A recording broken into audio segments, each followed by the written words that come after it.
तो परीक्षित जी ने पूछा, गुरुदेव कृपा करके ये बतावें कि किस कारण से काकी ने छिलके खिलाए, किस प्रसंग में भगवान उनके द्वार पर गए हैं।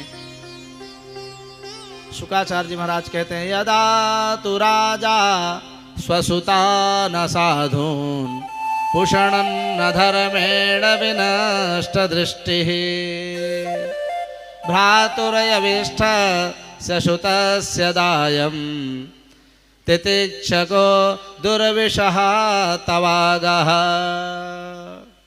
जब धृतराष्ट्र अपने पुत्र मोह में, कौरवों के मोह में पांडु की संपत्ति को पाने के लिए, पांडवों को मारने के लिए अनेक प्रकार के षड्यंत्र रचते हैं। यहाँ तक कि भीम को विष दे करके मारने का षड्यंत्र किया, पांडवों को लाक्षागृह में जला करके राख करने का षड्यंत्र किया। कालांतर में द्यूत क्रीड़ा, कपट की क्रीड़ा के द्वारा पांडवों की समस्त संपत्ति को छल के द्वारा शकुनी का आश्रय लेकर के कौरवों ने पांडवों को दर दर भटकाया। और जब समस्त वनवास काल को भोग करके आने के बाद भी पांडव अपना राजपाट मांगते हैं, तब कोई भी कौरव पांडवों को उनकी संपत्ति देने को तैयार नहीं है। और इतना ही नहीं, वो घटना सबसे ज्यादा हृदय विदारक हुई है, बड़ी भयंकर हुई है, जब भरी सभा में दुष्ट दुर्योधन ने दुशासन को आज्ञा दिया है और द्रौपदी की इज्जत को तार तार करने के लिए, नग्न करने के लिए दुशासन ने दुस्साहस किया है।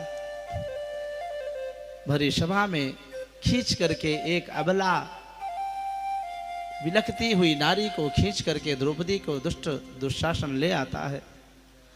बारंबार द्रौपदी अपनी रक्षा के लिए अपने पांचों पतियों की शरण में जाती हैं। धृतराष्ट्र महाराज की शरण में गई, भीष्म पितामह, द्रोणाचार्य, कृपाचार्य आदि के शरण में गई। इन किसी ने भी द्रौपदी की लाज बचाने का हिम्मत नहीं जुटाया, किसी ने भी एक बार दुर्योधन दुशासन को डांटा नहीं। लाज मेरी अगर खो गई इस घड़ी, पांच पति हैं हमारे तो क्या फायदा, घर में नंगी हुई इस सभा बीच में, प्रभु को आने न आने से क्या फायदा। और जब किसी भी प्रकार से द्रौपदी ने देखा कि मेरी रक्षा कोई नहीं कर रहा है, मन से श्याम सुंदर की शरणागति ली है द्रौपदी ने। और द्वारका में विद्यमान है श्याम सुंदर, उस समय द्वारका लीला चल रही है। श्री कृष्ण द्वारिका वासन देव देव जगतपते, कौरवैः परिभूता मां किम न जानासि केशव। आर्त स्वर में जब द्रौपदी ने श्याम सुंदर का स्मरण किया है, भगवान द्वारका के समस्त राज ऐश्वर्य भोगों का त्याग करते हुए उस सभा के ही मध्य में भगवान गुप्त रूप से, अंतर्ध्यान के रूप से प्रकट हो गए। और ऐसा साड़ी बढ़ाई है, ऐसा साड़ी का अंबार लग गया है कि पूरी सभा आश्चर्यचकित होती जा रही है। थोड़ा आप लोग और आगे आ जाएं, जगह जो है उसको आप लोग एडजस्ट कर लें। इंद्र देवता प्रसन्न हो गए, गर्मी थोड़ा ज़्यादा थी और यज्ञ के मध्य में थोड़ा वर्षा शुभ का द्योतक ही होता है। इंस्ट्रूमेंट वाले सामान का ध्यान देंगे, थोड़ा ढक करके रखेंगे। यद्यपि हमारे नीरज शास्त्री ने, लोकेश जी ने, सब भाइयों ने मिल करके कथा पांडाल की व्यवस्था वाटर प्रूफ कर रखी है। अगर वाटर प्रूफ न किए होते ना तो अब तक सब लोग भाग गए होते। बोलो राधे राधे। लेकिन देखो भाई, कहीं कहीं से गड़बड़ हो रहा है, कोई बात नहीं, हम लोग मनुष्य हैं और मनुष्य सुख दुख को झेलने वाला ही वीर कहा गया है। इसी मधुपुरी में, मथुरा में 5 वर्ष के बालक ध्रुव आए थे, अभी कथा आएगी। और बात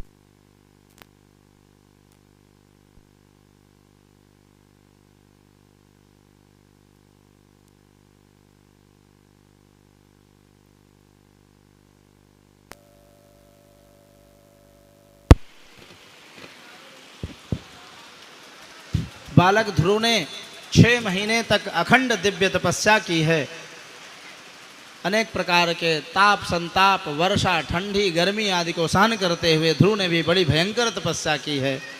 अतः ये हम लोग अपने मन को एकाग्र करते हुए कथा का रसास्वादन प्राप्त करते हैं। इस प्रकार से सज्जनों, जब किसी भी प्रकार से भगवान श्रीमन नारायण कृष्ण ने, द्वारिकाधीश ने साड़ी वस्त्रावतार लेकर के द्रौपदी की लाज बचाई है और पुनः भीमसेन ने उठ करके दोनों भुजाओं को उठा करके और सभा के मध्य में दुर्योधन और दुशासन को वध करने की प्रतिज्ञा करते हैं, तो धृतराष्ट्र भयभीत हो गया। और अगले दिन सभा लगी हुई है। विदुर से पूछा कि हे विदुर, क्या बात है, मुझे नींद नहीं आती है, हमारा मन अत्यंत अशांत है, दुखी है। तब विदुर ने बड़ा ही सुंदर वर्णन किया है।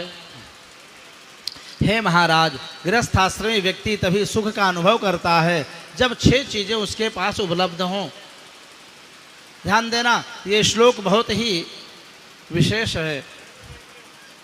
अर्थागमो नित्यमरो गीता चा प्रिया च भार्या प्रियवादिनी च वशश्च पुत्रोऽर्थकरी च विद्या षड्जीवलोकस्य सुखानि राजन। यह श्लोक महाभारत का है।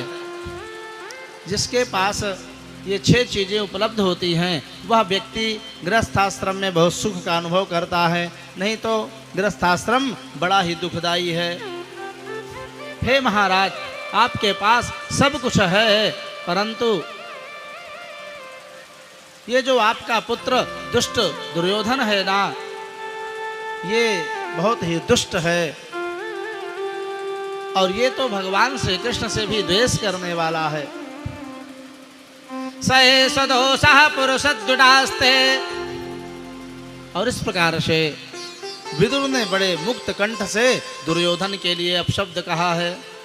हे महाराज, यदि आप कुरुवंश का कल्याण चाहते हैं तो इस पापी दुष्ट दुर्योधन को अपने राज्य से बहिष्कृत कर दो, बाहर भगा दो। क्योंकि एक व्यक्ति को दूर करने से यदि कुल की रक्षा हो जाए तो एक व्यक्ति को त्याग देना चाहिए, ऐसी नीति कहती है। सुनते ही दुर्योधन तमतमा गया, क्रोधित हो गया और भरी सभा में काका विदुर का अपमान करने लगा है। अपमानित होते हुए विदुर को देख करके भी धृतराष्ट्र ने एक बार भी दुर्योधन को मना नहीं किया, डांटा नहीं। फिर क्या था, परम मनीषी काका विदुर ने स्वयं धनुर्द्वारे निधाय माया, अपने धनुष तर्कस को उतार करके उसी देहली पर रखा सभा में और स्वयं ही तीर्थाटन करने के लिए चले गए हैं और तीर्थाटन करके आए हैं। हस्तिनापुर के बाहर ही कदली के वन में बड़ी सुंदर अपनी भजन स्थली बनाए हैं और वहीं पर कालांतर में आगे चलकर जब युधिष्ठिर ने भगवान श्री कृष्ण को शांति दूत बना करके भेजा है और शांति दूत बने करके आए हुए श्याम सुंदर की बात को कौरव मानने को तैयार नहीं हैं, 5 गांव देने को तैयार नहीं हुए। अंतिम में क्रोध में आकर के दुर्योधन ने अपना निर्णय सुना दिया। हे केशव, 5 गांव तो क्या, सूच्यग्रे नैव दास्यामि बिना युद्धेन केशव। सुई के नोक के बराबर भी हम भूमि दान में नहीं देंगे पांडवों को। 5 गांव तो बहुत ज़्यादा है। इतना सुनते ही तो सज्जनों भगवान रूठ गए हैं। अरे वहाँ वाला साउंड, राधे, बाहर वाला साउंड भेज रहा है ना, वहाँ कोई दिक्कत, काट दिया। और इस प्रकार से सज्जनों आज भगवान काका विदुर के यहाँ प्रसाद पाने चले हैं। दुर्योधन ने बारंबार प्रार्थना की है हमने 56 भोग बनवाए रखे हैं, हे केशव चल करके भोग लगाओ। लेकिन भगवान ने क्या कहा? हाँ भजन होगा।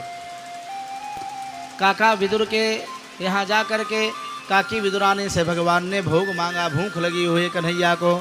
और काकी विदुरानी के घर में कुछ है ना है सज्जनों, और लाई करके बासी केलन को लाई करके रखी है और केले के छिलके खिलाए रही है और उसके गूदा बगल में रखती जा रही है। आइए हम लोग भी भजन के माध्यम से इस प्रसंग का ध्यान करते हैं। हो करके प्रेम दीवाने, हो करके प्रेम दीवाने, करके प्रेम दीवाने लगे छिलके खाने, करके प्रेम दीवाने लगे छिलके खाने, करके प्रेम दीवाने लगे छिलके खाने, लगे छिलके खाने, लगे छिलके खाने, लगे छिलके खाने, लगे छिलके खाने, लगे छिलके खाने, लगे छिलके खाने, छिलके खाने, लगे छिलके खाने। हो करके प्रेम दीवाने लगे छिलके खाने, करके प्रेम दीवाने लगे छिलके खाने। जय हो।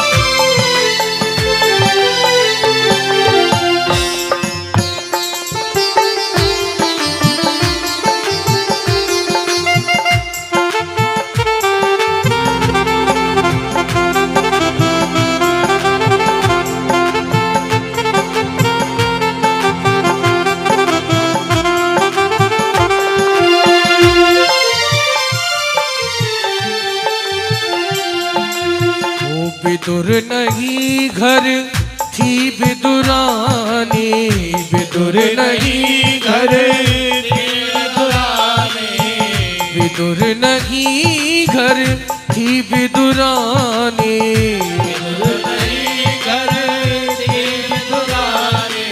आवत देखी गए, आवत देखी सारंग पानी, आवत देखे सारंग पानी, ओ आवत देखी सारंग पानी, आवत देखे सारंग पानी।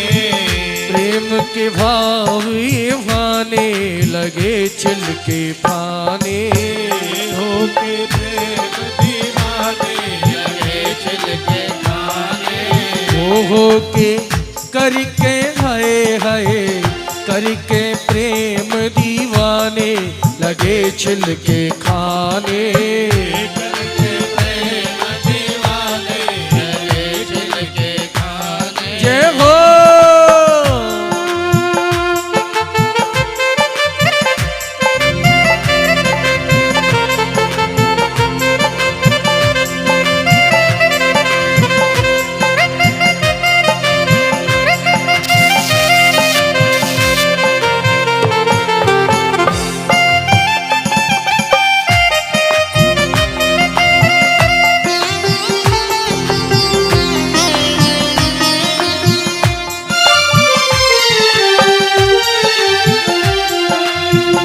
दुर्योधन की मेवान भाई, दुर्योधन की मेवान भाई, दुर्योधन की मेवान भाई, दुर्योधन की मेवान भाई। 56 भोग दिए ठुकराई, 56 भोग दिए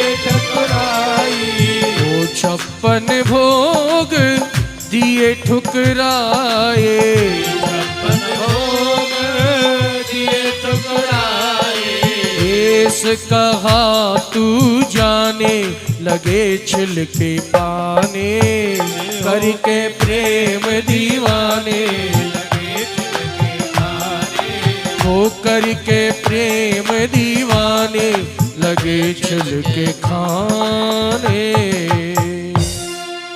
बोल भक्त वत्सल भगवान के जय हो। इस प्रकार से